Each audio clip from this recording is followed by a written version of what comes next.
8 novembre 1803, à la bataille de Vertières, Haïti a écrit l'une des plus grandes pages de son histoire.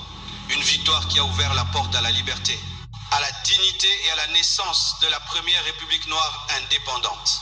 Le 18 novembre 2025, plus de 2 siècles plus tard, une nouvelle page s'ouvre.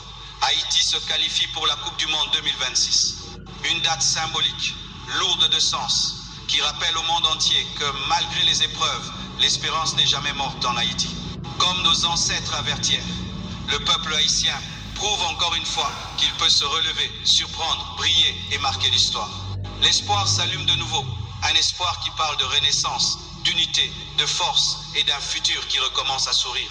Cette qualification n'est pas seulement sportive, c'est un signe, une lumière, une déclaration au monde que Haïti vit, Haïti lutte, Haïti avance.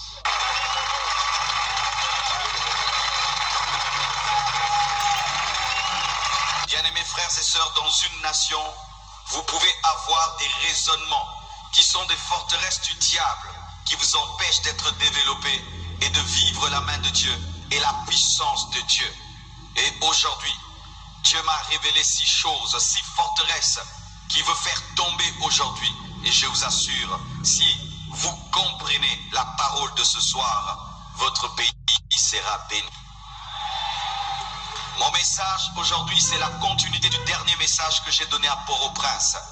Le dernier jour de la soirée de gloire à Port-au-Prince, j'ai parlé de en Jésus-Christ, les liens ancestraux tombent.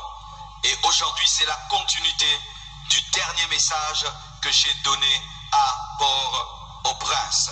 Et nous sommes bien placés. On m'a dit que Gonaïves, c'est la cité de l'indépendance. C'est cela? Amen. Regardez.